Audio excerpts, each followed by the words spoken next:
Hello, good morning, dear students. Welcome back to Western English classes.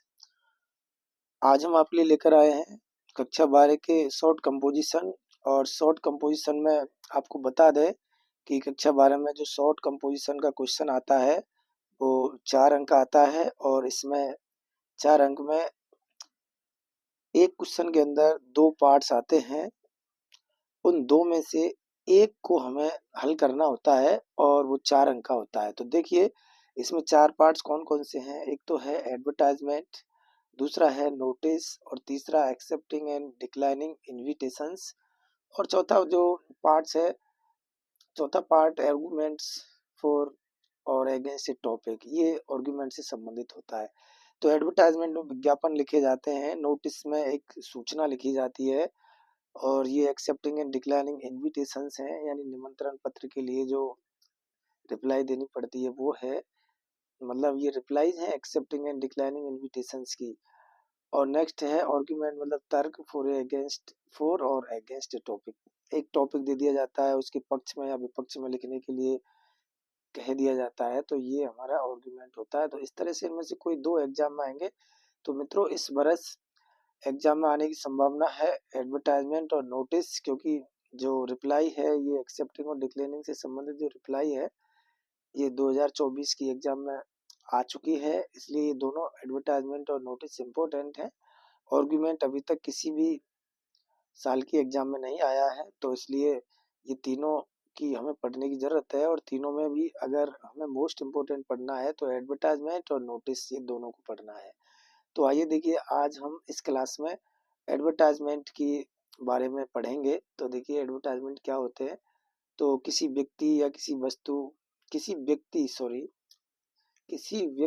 या किसी संस्था के द्वारा अपने प्रोडक्ट को बेचने, खरीदने, घर, मकान, प्लॉट आदि को बेचने या खरीदने या किराए पर लेने या देने, या वर वधु, ये जो बार है ये वर है, वर वधु के लिए रोजगार से संबंधित या खोया पाया से संबंधित आदि के लिए लोगों तक जो संदेश फैलाया जाता है उसे एडवर्टाइजमेंट या विज्ञापन कहते हैं। मतलब एक तरह की एक सूचना है। और जब किसी व्यक्ति को अपने रोजगार की तलाश हो तो वो अखबार में एक विज्ञापन निकलवा देता है कि मुझे रोजगार चाहिए। तो उसमें वो सारी बातें लिखता है कि आपकी योग्यता क्या है, क्या ये आपको रोजगार चाहिए, कितनी आपकी एज है, कितना आपको एक्सपीरियंस है काम करने का, क्या काम करते हो, ये सारी चीजें उसके अंदर लिखी जाती है। तो ये इस तरह के विज्ञापन होते हैं। देखिए और क्या है कि एक विज्ञापन एक उत्पाद, रोजगार या सेवा की विशेषताओं का विवरण होता है जो खरीदने या उपयोग करने के लिए लोगों को प्रोत्साहित करता है। तो ये एक उत्पाद हो सकता है, रोजगार के लिए हो सकता है, सेवा की विशेषताओं का विवरण करना हो सकता है, खरीदने से, बेचने से, उपयोग करने से संबंधित होता है। तो देखिए हम पहले बात करेंगे मैट्रिमोनियल। तो जो मैट्रिमोनियल्स होते हैं ये वैवाहिक होते हैं, यानी विवाह से संबंधित जो एडवर्टाइजमेंट लिखे जाते हैं इनको मैट्रिमोनियल्स कहते हैं। तो देखिए ये जो एडवर्टाइजमेंट होते हैं 2 प्रकार से लिखे जाते हैं। पहला जो है कि जब हमें किसी लड़की के लिए वर की आवश्यकता होती है, यानी ब्राइड ग्रूम की आवश्यकता होती है, तो ब्राइड ग्रूम वांटेड लिखते हैं। और यदि हमें ब्राइड ग्रूम यानी किसी लड़के के लिए और ब्राइड की आवश्यकता होती है, ब्राइड मतलब दुल्हन यानी लड़की की आवश्यकता होती है, तो ब्राइड वांटेड लिखा जाता है। यानी कि ये टाइटल है।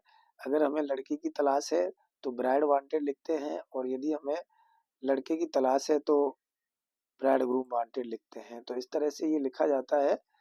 इनमें वर और वधू कैसा चाहिए ये सब लिखा जाता है। उसमें लिखा जाता है जैसे कि लड़का लड़की एक तरह जो मतलब जिस तरह घर परिवार में शादी विवाह होते हैं, और जैसे हम लड़की या लड़का देखते हैं, जो जो चीज़ हमें उस समय देखी जाती हैं, जिनकी हम डिमांड करते हैं, वे सारी चीज़ें एडवर्टाइजमेंट के अंदर लिखी जाती हैं। तो इनमें देखिए वर वधू कैसा है, कैसा चाहिए, ये सब लिखा जाता है। एजुकेशन भी लिखते हैं उसकी, उसका कलर, उसकी एज, उसकी हाइट, उसका फिजिकल अपीयरेंस, उसका जॉब, फैमिली बैकग्राउंड, किस परिवार से मतलब कैसा बैकग्राउंड है, चॉइसेस मतलब जो लड़के लड़की हैं उनकी चॉइस, लायक अनलायक यानी पसंद नापसंद लिखी जाती हैं। रिलीजन लिखा जाता है, ब्यूटी लिखी जाती है कि सुंदर है, कैसा है, ये सब लिखे जाते हैं। इनको ब्राइड वांटेड और ब्राइड ग्रूम वांटेड से ही शुरू करते हैं। जब हम लिखना शुरू करते हैं तो यदि लड़की चाहिए तो हम लिखेंगे ब्राइड वांटेड या वांटेड ए ब्राइड या वांटेड ए ब्यूटीफुल मैच, ऐसे लिखना शुरू करते हैं। ऐसे ही लड़के वाले का इसमें क्या करते हैं, जो चाहिए पहले उसके बारे में लिखते हैं और जिसके लिए चाहिए फोर लगा करके उसके बारे में बाद में लिखते हैं। तो इस तरह से देखिए एग्जाम्पल के द्वारा हम अच्छी तरह समझेंगे। जब विवाह से संबंधित एडवर्टाइजमेंट लिखा जाता है तो वांटेड से शुरू करते हुए उसके बाद उसके बारे में लिखा जाता है जिसकी तलाश है, और उसके बाद जिसके लिए चाहिए उसके बारे में लिखा जाता है। यानी कि इन एडवर्टाइजमेंट के अंदर दोनों ही पक्ष के बारे में लिखा जाता है, लड़की है लड़की के बारे में। तो इनके बारे में सारी बातें लिखी जाती हैं, कलर है, एज है, हाइट, एजुकेशन, वर्किंग कार्य, जॉब, नौकरी, skills, like unlike, family status, no caste bar, no dowry, ये सब लिखते हैं। अंत में कॉन्टेक्ट नंबर लिखा जाता है। हाँ, हर एडवर्टाइजमेंट के अंत में कॉन्टेक्ट नंबर और नाम लिखा जाता है। तो देखिए जैसे इस तरह लिखते हैं, और जैसे ब्राइड चाहिए तो ब्राइड वांटेड और वांटेड ए ब्यूटीफुल मैच या गर्ल, फिर उसकी एज, फिर उसकी हाइट, ब्राइड के बारे में ही लिखते हैं। उसके बाद फोर ए हैंडसम यानी फोर लगा करके जिसके लिए चाहिए उसके बारे में लिखते हैं। जैसे हैंडसम बॉय, एज उसकी लिखेंगे, हाइट भी उसकी लिखेंगे और उसके बारे में और भी जानकारी लिखेंगे। जब ग्रूम की तलाश हो तो ब्राइड ग्रूम वांटेड टाइटल लिखते हैं तथा पहले ग्रूम के बारे में लिखते हैं, जैसे वांटेड ए हैंडसम मैच, और डिटेल में लिख देते हैं। फिर फोर लगा के ब्राइड के बारे में लिखते हैं, जैसे for a beautiful educated girl, ETC. ये देखिए पहला क्वेश्चन है कि you are looking for a bride for your younger brother, draft an advertisement to be published in the appropriate column of the newspaper.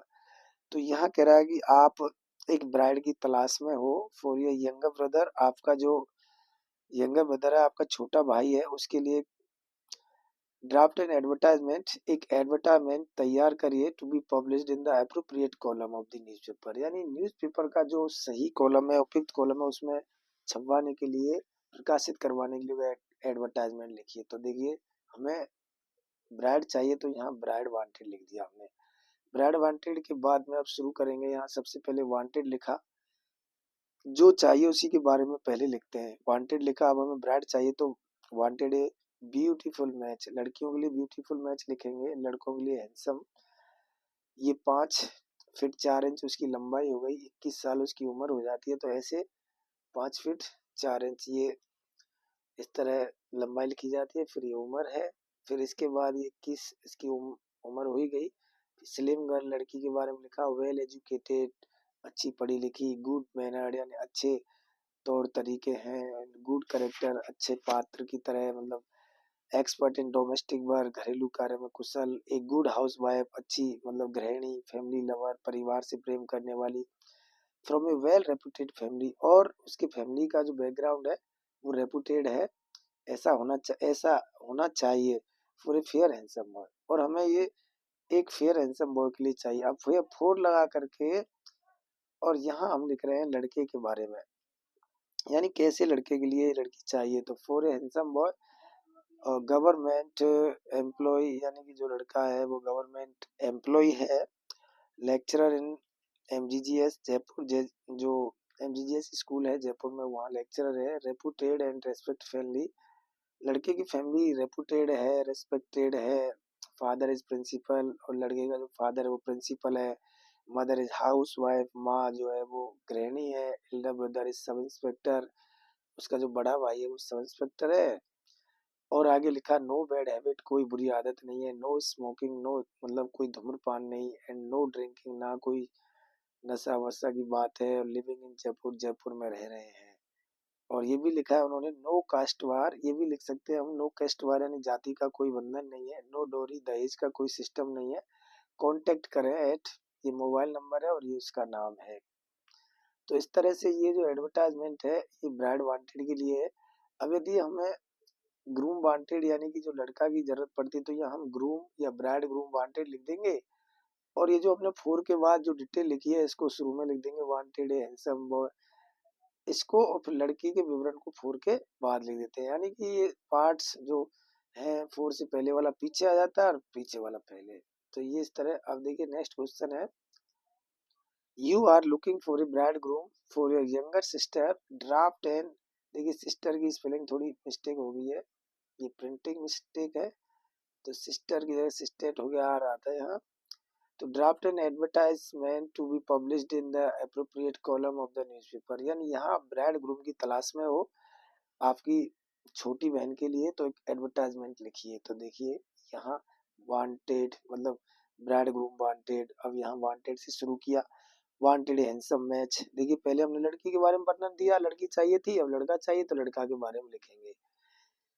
तो wanted handsome match, 5 feet 4 inch लंबाई है, 25 साल की उम्र है, मतलब इतनी उम्र चाहिए 25 साल की। और वेल एजुकेटेड, अच्छा पढ़ा लिखा होना चाहिए, गवर्नमेंट एम्प्लॉय चाहिए, from A well reputed family से होना चाहिए, फॉर ए ब्यूटीफुल गर्ल, और एक सुंदर लड़की उसके लिए चाहिए। नॉट अलाउ फॉर ड्रिंकिंग, यानी जो पीने वाले हैं उनके लिए अलाउ नहीं है। एंड अदर फॉल्ट्स, यदि कोई और भी कमी है तो भी नो अलाउ।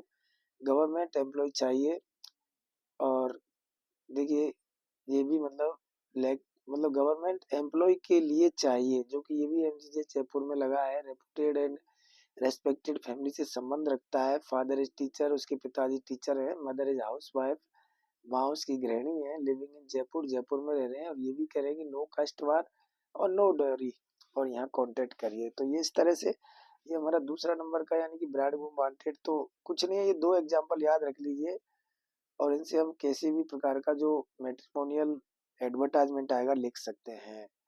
नेक्स्ट बात करते हैं हम सेल एंड परचेज, यानी जो जब हमें कोई मकान, दुकान, प्लॉट, कोई व्हीकल ये बेचना हो या खरीदना हो, तो उनसे संबंधित जो विज्ञापन लिखे जाते हैं न्यूज़पेपर में, वे सेल एंड परचेज से संबंधित होते हैं। तो इनमें देखिए हमें जिस चीज को हम बेच रहे हैं उसका नाम लिखते हैं, उसकी क्या क्या फैसिलिटीज है उससे संबंधित वो सारी लिखते हैं, कहाँ है वो चीज, स्थान, और उससे और क्या क्या जुड़ा हुआ है, उसकी जो एक एक्सपेक्टेड प्राइस है, यानी कि हम कितने में बेचना चाहते हैं या कितने तक खरीदना चाहते हैं, ये सारी बातें उसमें लिखी जाती हैं। तो दोस्तों इसमें जब हमें कोई चीज बेचनी है तो उसका टाइटल सेल लिखा जाता है, SALE सेल। और यदि हमें खरीदनी है तो हम इसको टू परचेज भी लिख सकते हैं, और सेल की जगह फोर सेल लिखते हैं, यानी कि फोर सेल लिख सकते हैं। देखिए तो फोर सेल बेचने के लिए और टू परचेज खरीदने के लिए लिखे जाते हैं। इस प्रकार के एडवर्टाइजमेंट में घर, मकान, प्लॉट से संबंधित जानकारी लिखी जाती है, जैसे कि घर, मकान पुराना, ओल्ड है, न्यू है, लोकेशन उसकी लिखी जाती है, कहाँ है, साइज मतलब उसकी साइज क्या है, प्लॉट है तो एरिया कैसा है, एटमॉस्फेयर कैसा है, फैसिलिटीज क्या क्या है, प्राइस उसकी प्राइस क्या है, ये सारी बातें लिखी जाती हैं। यदि कोई वाहन बेचने या खरीदने के बारे में लिखा जाता है तो उसमें वाहन का नाम लिखते हैं, कौन सा वाहन है, मोटरसाइकिल, बाइक, स्कूटी, कार क्या है, मॉडल कौन सा है, उसकी कंडीशन कैसी है, मतलब इन गुड कंडीशन या इन बैड कंडीशन जो भी है, कलर कैसा है व्हीकल का, कलर भी लिखा जाता है, एवरेज क्या दे रही है गाड़ी, जो भी व्हीकल है एवरेज क्या है, रन मतलब कितनी चली हुई है, टायर्स कैसे उसके, ओल्ड न्यू कैसे हैं, डॉक्यूमेंट्स, जो गाड़ी है जो अपना व्हीकल है उसके डॉक्यूमेंट्स उपलब्ध हैं कि नहीं है, प्राइस क्या है, type of the vehicle, vehicle का जो टाइप है वो भी जरूरी होता है, जैसे डीजल का है, पेट्रोल का है, गैस का कैसा है, ये सारी बातें इन सेल एंड परचेज में लिखी जाती हैं। तो आइए बात करते हैं एग्जाम्पल के साथ। देखिए आपके सामने एग्जाम्पल प्रस्तुत है, ये सेल एंड परचेज से संबंधित है। यू हैव ए हाउस, यानी आपके पास एक घर है, you want to sell it, आप इसे बेचना चाहते हो। Write an advertisement to be published in the appropriate column in the newspaper with all detail, यानी सारी डिटेल लिखते हुए और न्यूज़पेपर में पब्लिश करवाने के लिए एडवर्टाइजमेंट लिखिए। तो देखिए यहाँ बात करते हैं फोर सेल, अभी एग्जाम्पल का आंसर है कि फोर सेल लिख दिया हमने क्योंकि बेचना ही चाह रहे हैं। तो क्या है देखिए, there is a newly constructed house. दोस्तों हम फ्री हैं लिखने के लिए, घर मकान में अगर ये ओल्ड न्यू नहीं दिया है तो हम लिख सकते हैं उसमें कि हमारा घर न्यूली यानी नया बना हुआ है या ओल्ड है चाहे तो नहीं लिखें और लिख सकते हैं अगर हमें शब्द बढ़ाने। तो यहाँ लिखा है there is a newly constructed house, एक नया अभी अभी बना हुआ घर है, रेडी फॉर सेल, बिक्री के लिए तैयार है, कंटेनिंग 4 रूम्स, और इस घर के अंदर 4 कमरे हैं, विद ऑल फैसिलिटीज, सारी सुविधाएं हैं, सेपरेट लेट बाथ है, यानी कि जो चारों कमरे हैं चारों कमरों के लिए अलग अलग लेट बाथ, किचन भी है और ईच रूम, हर रूम के लिए किचन है, मॉड्यूलर किचन है वो भी। A little public garden for playing kids and morning walk near the house. घर के पास में एक पब्लिक गार्डन है जो मॉर्निंग वॉक के लिए, बच्चों को खेलने के लिए सही है। और पोर्च फॉर फोर व्हीलर्स, यानी कि जो चार पहिया का वाहन अगर है आपके पास तो उसको रखने के लिए उसमें पोर्च भी बना हुआ है मकान में। 24 hours water and light, light और पानी की सुविधा 24 घंटे है। और good looking and modern design, modern यानी नए डिजाइन का है, अच्छा दिखाई देने वाला मकान है। फैसिलिटीज ऑफ मार्केट हॉस्पिटल, और देखिए वहाँ आसपास ही मार्केट है, हॉस्पिटल भी है, तो ये भी सुविधा आपको प्लस में मिल रही है। तो यहाँ हम लिख सकते हैं। और ये है कहाँ, near Sindhi camp bus stand Jaipur. ये Sindhi camp bus stand Jaipur के पास है। ये इसकी प्राइस है 50 लाख रुपए। और इसका कॉन्टेक्ट, ये मालिक है जो बेच रहा है, और इसका ये मोबाइल नंबर है।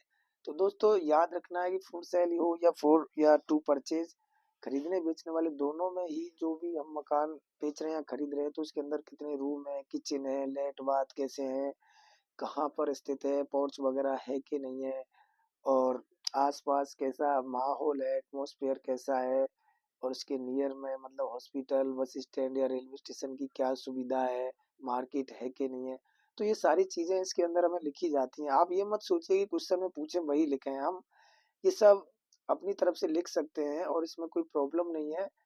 बस आप लिखते जाइए, लेकिन बात सटीक होनी चाहिए जो उससे संबंधित है, बस ऐसी बात करते हैं। नेक्स्ट क्वेश्चन देखिए, you are a government employ और you need a house with all facilities, मतलब आप एक गवर्नमेंट कर्मचारी हो, आपको एक घर की आवश्यकता है, उसमें सारी सुविधा चाहिए। Draft an advertisement to be published in the appropriate column to purchase in the newspaper. तो परचेज वाले कॉलम में आपको लिखना है, यानी खरीदना चाहते हो एक घर और सरकारी कर्मचारी हो। देखिए टू परचेज हमने शीर्षक लिख दिया, टाइटल। अब यहाँ बात करें, शुरू कर रहे हैं, वांटेड हाउस, वहां भी अवेलेबल है हाउस या रेडी हाउस फॉर सेल वो लिखते हैं, या वांटेड हाउस, घर चाहिए कंटेनिंग 3 रूम्स, हम उस घर के अंदर कम से कम 3 कमरे चाहिए।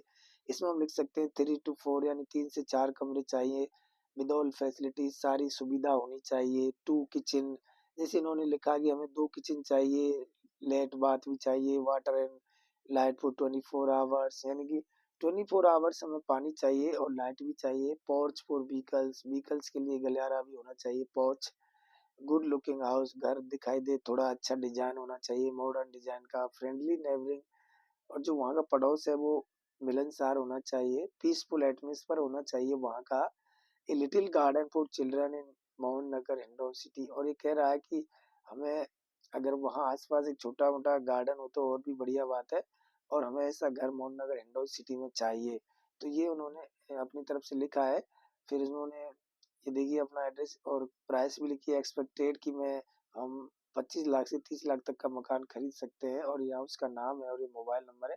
तो इस तरह टू परचेज का एडवर्टाइजमेंट हुआ। नेक्स्ट बात करते हैं एकोमोडेशन। तो देखिए एकोमोडेशन क्या होता है दोस्तों, एकोमोडेशन का मतलब होता है निवास संबंधी। तो अभी जब हमने खरीदने बेचने वाले लिखे हैं, इसी तरह से निवास संबंधी लिखे जाते हैं, यानी कि जो हमारे किराए पर लेने और देने से संबंधित जो एडवर्टाइजमेंट होते हैं उनको एकोमोडेशन में रखते हैं। तो देखिए जो एडवर्टाइजमेंट किराए पर देना है तो उसमें हम टू लेट्स लिखते हैं, टाइटल। और यदि हमें किराए पर लेना है तो एकोमोडेशन वांटेड या ऑन रेंट भी लिख सकते हैं। तो देखिए यहाँ पर बात करते हैं, ऐसे विज्ञापनों में घर मकान से संबंधित सारी बातें लिखी जाती हैं कि आपको कैसा मकान चाहिए, कितने रूम चाहिए, और उसके अंदर आपको क्या क्या सुविधा चाहिए, क्या क्या फैसिलिटीज चाहिए। तो जो आप खरीद रहे थे, बेच रहे थे, उनमें जो जो डिमांड कर रहे थे उसे थोड़ी सी और ज्यादा बढ़ के डिमांड होती है। जैसे कि रूम्स कितने हैं, किचन है कि नहीं है, लेट बाथ की हालत क्या है, कैसे हैं, कितने हैं, लोकेशन क्या है, कहाँ है, पोर्च है कि नहीं, गार्डन, वाटर, इलेक्ट्रिसिटी, इनकी क्या कंडीशन है, कितना मिलता है, और एक्सपेक्टेड रेंट भी लिखा जाता है इसके अंदर अगर हमें किराए पर चाहिए तो। अब देखिए बात करते हैं क्वेश्चन। तो ये पहला क्वेश्चन है, you have a house containing 4 rooms, आपके पास एक घर है और उसमें 4 कमरे हैं, near railway station Hindaun city, और रेलवे स्टेशन हिंडौन सिटी के पास ये मकान है। Draft an advertisement to let out it only for family, और आप इसे केवल फैमिली वालों को किराए पर देना चाहते हो, तो give all details to be published in the to let column of newspaper, यानी न्यूज़पेपर का जो टू लेट कॉलम है उसमें प्रकाशित करवाने के लिए और सारी डिटेल दीजिए। तो देखिए टाइटल लिख दिया टू लेट, उसमें टू लेट लिखा हुआ है कि टू लेट, तो लेट आउट का मतलब किराए पर देना। तो अवेलेबल है newly built house containing 4 rooms 15 into 12। देखिए कहा रहा है कि एक नया बना हुआ घर तैयार है, उसमें 4 कमरे हैं और 15 into 12 के ईच प्रत्येक कमरा। मार्बल फ्लोरिंग है, यानी नीचे फर्श में मार्बल लगा हुआ है, पेंटेड रिसेंटली, अभी अभी उसका पेंट किया हुआ है। ईच रूम हैज फैन, हर कमरे के अंदर फैन की फैसिलिटी है, विद ऑल फैसिलिटी, सारी सुविधाएं हैं। और near railway station Hindaun city, और ये जो मकान है रेलवे स्टेशन हिंडौन सिटी के पास है। और 2 सेपरेट किचन है, इसमें 2 अलग अलग किचन है, 2 सेपरेट मॉड्यूलर लेट्स बाथ है, मतलब लेट बाथ अलग अलग है, मॉड्यूलर है। पोर्च फॉर पार्किंग, गाड़ी खड़ी करने के लिए पोर्च है। A little garden before the house, घर के सामने एक छोटा सा बगीचा है। 24 आवर वाटर एंड इलेक्ट्रिसिटी, और 24 घंटे पानी और बिजली की सुविधा है। गुड नेबरिंग, पड़ोस भी अच्छा है। गुड एटमॉस्फेयर, अच्छा वातावरण है। Market, hospital and bus stand are near, यानी बस स्टैंड की, मार्केट की, हॉस्पिटल की सुविधा है आपके लिए। तो ये प्लस पॉइंट मिल रहे हैं कि आपको बहुत अच्छी जगह पर ये किराए पे मकान दिया जा रहा है। और यहाँ देखिए इसमें एक्सपेक्टेड रेंट जो है 15,000 पर मंथली है, यानी कि मकान के अंदर 4 कमरे हैं तो 15,000 पर मंथ किराया है। ये उनका नंबर है, मोबाइल नंबर, ये नाम है मालिक का। तो इस तरह से किराए पर देना और मतलब बेचना खरीदना से संबंधित थोड़ा मेल खा रहे हैं चीजें। नेक्स्ट बात करते हैं, यू नीड ए रूम, आपको एक कमरा की आवश्यकता है। नियर योर कॉलेज, आपके कॉलेज के पास। इसका मतलब आप स्टूडेंट हो या फिर कॉलेज में काम करने वाले कोई एम्प्लॉय हो। Draft an advertisement to be published in the appropriate column of the newspaper, accommodation wanted. तो एकोमोडेशन वांटेड यानी कि किराए पर चाहिए, तो वांटेड से शुरू करेंगे। तो देखिए ये आ गया टाइटल, एकोमोडेशन वांटेड। अभी हम बात करते हैं। Wanted A room for single person use only with all necessary facilities, यानी यहाँ केवल एक सिंगल पर्सन के यूज के लिए कमरा चाहिए भाई। फॉर स्टडी पर्पज, और पढ़ने के लिए चाहिए। फॉर 2 years, उन्होंने की कंडीशन भी लगा दी कि भाई मुझे तो 2 साल के लिए चाहिए बस। और कहाँ चाहिए? नियर गवर्नमेंट कॉलेज करौली, तो यहाँ उन्होंने जगह का नाम दे दिया कि गवर्नमेंट कॉलेज करौली के पास चाहिए, नियर बस स्टैंड, और वो भी बस स्टैंड के पास में। सिंगल पर्सन के लिए चाहिए, पढ़ाई के लिए चाहिए, और गवर्नमेंट कॉलेज के पास, बस स्टैंड के बिल्कुल जस्ट पास चाहिए। तो विद सेपरेट किचन, जिसके अंदर एक अलग किचन होना चाहिए, लेटरिन एंड सेपरेट बाथरूम, ये तीनों चीजें उसके लिए अलग चाहिए। और 24 hours water and electricity facility, 24 घंटे उसे पानी और बिजली की सुविधा चाहिए। नो डिस्टरबेंस, और कोई किसी प्रकार का डिस्टरबेंस नहीं होना चाहिए। Peaceful atmosphere, special choice second floor room. तो उसने कहा कि वहाँ का जो वातावरण है वो पीसफुल होना चाहिए। और ये जो स्पेशल चॉइस है कि जो रूम है अगर सेकंड फ्लोर पे हो तो और भी बढ़िया बात है। तो उन्होंने बातें लिखी हैं और लिखा अंत में अपना रेंट की 4,000 पर मंथ और कॉन्टेक्ट नंबर दिया है। तो इस तरह दोस्तों, ये इस तरह एकोमोडेशन वांटेड का हो गया, किराए पर चाहिए ऐसे लिखते हैं। नेक्स्ट बात करते हैं सिचुएशन वैकेंट, यानी कि जब ये सिचुएशन वैकेंट और सिचुएशन वांटेड, देखिए जॉब से संबंधित होते हैं। जब हम किसी को जॉब दे रहे हैं या हम खुद जॉब की तलाश में हैं तो इस प्रकार के एडवर्टाइजमेंट लिखे जाते हैं। तो देखिए बात करते हैं दोस्तों, जब सिचुएशन वैकेंट, कोई कंपनी, कोई इंस्टीट्यूट जब किसी के लिए जॉब के लिए विज्ञापन निकाल रहा है तो वो सिचुएशन वैकेंट टाइटल में आते हैं। और जब खुद बेरोजगार व्यक्ति जॉब के लिए एडवर्टाइजमेंट निकाल रहा है तो वो सिचुएशन वांटेड में आते हैं। तो देखिए इनमें क्या होता है कि जॉब देने वाली संस्था का नाम, जॉब का नाम, संख्या, कितने जॉब दे रही है, उसके लिए क्वालिफिकेशन क्या है, एज कितनी चाहिए, सेक्स यानी मेल फीमेल, एक्सपीरियंस कितना है संबंधित काम करने का, सैलरी कितनी दे रहे हो आप, और फॉर्म अप्लाई करने की लास्ट डेट क्या है। तो ये सारी शर्तें लिखी जाती हैं। जैसे क्वेश्चन आया है कि you are well qualified person, MA and BEd in English, आप एक अच्छे पढ़े लिखे इंसान हो और एमए हो, बीएड हो अंग्रेजी विषय में, experience of teaching of 5 years, आपको 5 साल पढ़ाने का अनुभव भी है। Right an advertisement B published in the column situation vacant, तो सिचुएशन वैकेंट कॉलम के अंदर एक एडवर्टाइजमेंट लिखी है इन राजस्थान पत्रिका, वो न्यूज़पेपर का नाम भी दिया है। तो हम इन्हीं को लिखेंगे। तो देखिए इसका मतलब आपको रोजगार चाहिए, तो आप खुद अपना प्रचार कर रहे हैं। देखिए सिचुएशन वांटेड यानी जॉब चाहिए कुल मिला करके।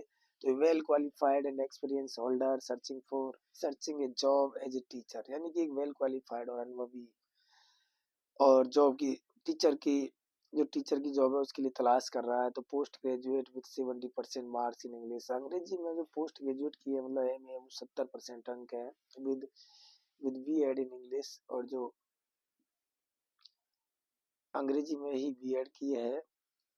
उसके बाद टीचिंग एक्सपीरियंस ऑफ 5 इयर्स, 5 साल का टीचिंग का अनुभव है इन प्राइवेट स्कूल, सीनियर वो secondary senior secondary private school है उसमें 5 साल पढ़ाया है। और good knowledge of computer and official work और कंप्यूटर का भी अच्छा नॉलेज है। गुड नॉलेज ऑफ कंप्यूटर, और ड्यूटीफुल है आदमी, मतलब अपनी ड्यूटी को पूरी तरह से जानने वाला है, पंचुअल है, समय का पाबंद है, डिसिप्लिन अनुशासित है, गुड स्पीकर, अच्छा वक्ता है। एक्सपेक्टेड सैलरी 30,000 मंथली, और लेकिन सैलरी वो 30,000 पर मंथ चाहिए, यानी उसके अंदर इतने सारे गुण हैं। अंग्रेजी बोल लेता है, हिंदी बोल लेता है, उसको कंप्यूटर का और ऑफिशियल वर्क का नॉलेज है, ड्यूटीफुल, डिसिप्लिन और पंचुअल है। तो सारी बातें मायने रखती हैं। और 30,000 रुपीज उसका पर मंथ सैलरी बता रहा है वो। तो ये इस तरह से यानी जॉब चाहिए तो ऐसे लिखे जाते हैं। अब देखिए सेकंड क्वेश्चन है, mister M P is looking for a receptionist for the restaurant, ये एन लग गया है, मिस्टेक है। तो यानी कि रेस्टोरेंट के लिए मिस्टर एमपी एक रिसेप्शनिस्ट का लुकिंग फॉर कर रहा है, तलाश कर रही है मिस्टर पीएस। और right an advertisement on behalf of Nehru restaurant Bharatpur, यानी कि भरतपुर का एक नेहरू रेस्टोरेंट है तो उसके लिए चाहिए रिसेप्शनिस्ट। तो to be publish in the column of the local newspaper, सारी जानकारी देते हुए लोकल न्यूज़पेपर के लिए लिखिए। तो देखिए 50 वर्ष में लिखिए, वर्ड्स में। यहाँ सिचुएशन वैकेंट यानी खाली जगह है, तो इनको वांटेड ए फीमेल रिसेप्शनिस्ट, एक ही चाहिए तो एक ही पोस्ट है। तो wanted a female receptionist for our restaurant, हमारे रेस्टोरेंट के लिए चाहिए। The candidate must be good looking, यानी कैंडिडेट गुड लुकिंग दिखाई देने वाला होना चाहिए, स्लिम, वेल बिहेव्ड यानी अच्छे व्यवहार वाला होना चाहिए, स्वीट स्पोकन यानी अच्छा वक्ता होना चाहिए, और सी शुड हैव एप्रोप्रिएट डिग्री, उसके पास पर्याप्त डिग्री भी होनी चाहिए, एंड एनफ एक्सपीरियंस, और उसे पर्याप्त अनुभव होना चाहिए, गुड पर्सनैलिटी, अच्छी पर्सनैलिटी हो। She must have 2 years experience of working in any restaurant, और किसी भी रेस्टोरेंट में उसे 2 साल काम करने का अनुभव भी चाहिए। Only selected candidates will be called for interview, केवल चुने हुए कैंडिडेट्स को इंटरव्यू के लिए बुला लिया जाएगा। और use of influence will lead to the cancellation, यदि किसी ने इन्फ्लुएंस यानी प्रभाव किसी व्यक्ति की सिफारिश लगाने का प्रयास किया तो उसको रिजेक्ट करने का अधिकार है उसकी कैंडिडेचर को। और decent salary package for the right candidate, मतलब जो राइट कैंडिडेट है उसके लिए सैलरी पैकेज। लास्ट डेट इसकी एप्लीकेशन की 28 जून है। Nehru restaurant near bus stand, और इसमें नेहरू रेस्टोरेंट है बस स्टैंड के पास है, भरतपुर में। ये मोबाइल नंबर है तो बात कर लीजिएगा। नेक्स्ट बात करते हैं लॉस्ट एंड फाउंड। तो देखिए दोस्तों लॉस्ट एंड फाउंड, इस तरह के जो एडवर्टाइजमेंट होते हैं ये लॉस्ट एंड फाउंड वाले होते हैं। इनमें कोई वस्तु खो जाती है तो लॉस्ट टाइटल लिख देते हैं, कोई वस्तु मिल जाती है तो फाउंड लिख देते हैं। तो इनमें देखते हैं कि जो चीज खोई है उसका नाम क्या है, उसकी पहचान क्या है, कहाँ खोई है, कब खोई है, ये सारी बातें लिखते हैं। और अगर किसी को मिली है तो उसके लिए थोड़ा हम प्राइज रिवार्ड देने का प्रॉमिस कर देते हैं। यदि कोई गलत व्यक्ति आता है तो लौटाने के लिए उसको धमकी भी लिख देते हैं कि डिफॉल्टर को पनिश किया जाएगा। तो देखिए दोस्तों ये है इस तरह से, इसमें खोने पाने वाली वस्तु या व्यक्ति का नाम, खोने का संबंधित डेट, ये कब खोया, कहाँ खोया, रिवार्ड देने का प्रॉमिस लिखा जाता है। तो इस तरह से खोने पाने के बारे में लिखे जाते हैं। तो देखिए दोस्तों, you have lost A bag between your house and school, यानी आपका एक बैग खो गया है आपके स्कूल और घर के बीच में। Right in advertisement for the classified column, classified column के लिए विज्ञापन लिखो। Lost of A newspaper giving necessary detail, यानी लॉस्ट टाइटल में लिखना है और पूरी डिटेल देनी है उसमें। तो देखिए किस तरह लॉस्ट हो गया। रेड कलर बैग, बैग कैसा था उसकी पहचान लिख दी, रेड कलर का बैग है, क्या था उसके अंदर, कंटेनिंग सम इम्पोर्टेंट पेपर्स, उसके अंदर कुछ महत्वपूर्ण पेपर थे। डॉक्यूमेंट्स भी उसमें बताए हैं जैसे कि आधार कार्ड है, ड्राइविंग लाइसेंस है, मार्कशीट 10th 12th की, ग्रेजुएशन की, bank passbook has been lost somewhere, ये सब खो गया उसके अंदर। समवेयर कहीं खुआ है between my house and government senior secondary school Hindaun. अब वो कह रहा है कि मेरे घर और सीनियर सेकेंडरी स्कूल हिंडौन के बीच में खोया है और कल खोया है, उसने टाइम भी लिख दिया। और finder will suitably B rewarded, जो फाइंडर होगा यानी जिसको मिलेगा उसको सुटेबली उपयुक्त रूप से सही तरीके से रिवार्ड किया जाएगा यानी पुरस्कृत किया जाएगा। प्लीज कांटेक्ट, यदि मिले तो यहाँ कांटेक्ट करें इस नंबर पर, इस व्यक्ति से, करौली रोड हिंडौन सिटी पर। नेक्स्ट है, you are going to market yesterday, कल आप मार्केट जा रहे थे तो ऑन द वे रास्ते में यू फाउंड ए पर्स, आपको एक पर्स मिला कंटेनिंग 5000 रुपीज, उसके अंदर 50,000 रुपए थे। तो write an advertisement to be published in the newspaper, यानी इसमें 50,000 रुपए मिले हैं आपको रास्ते में, तो आप उसको पब्लिश करते हुए एडवर्टाइजमेंट लिखिए। तो ये फाउंड है यानी पाया है, तो फाउंड का लिखेंगे। तो देखिए, found a black colour purse, एक काले रंग का पर्स पाया, पहचान लिख दी, काले रंग का पर्स है। कहाँ मिला था? करौली रोड पर मिला था, बिफोर किरण पैलेस, यानी किरण पैलेस के सामने।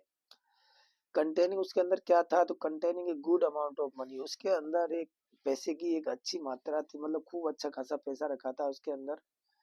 बताया नहीं गया कि छुपा लिया है, उससे पूछा जाएगा कितने पैसे थे, कोई जो मालिक बनेगा। The purse was in A small green bag, जो पर्स है वो एक छोटे हरे कलर के बैग के अंदर था। The owner must come with solid legal proofs, जो इसका ओनर है उसे मस्ट कम यानी आना चाहिए विद लीगल प्रूफ, यानी जो ठोस कानूनी जो मान्य सबूत है उसके साथ आए तभी ये दिया जाएगा, हर किसी को नहीं दिया जा सकता। The frauds will be prosecuted, यदि कोई गलत व्यक्ति लेने आया तो उसको प्रोसिक्यूटेड यानी सजा दी जाएगी।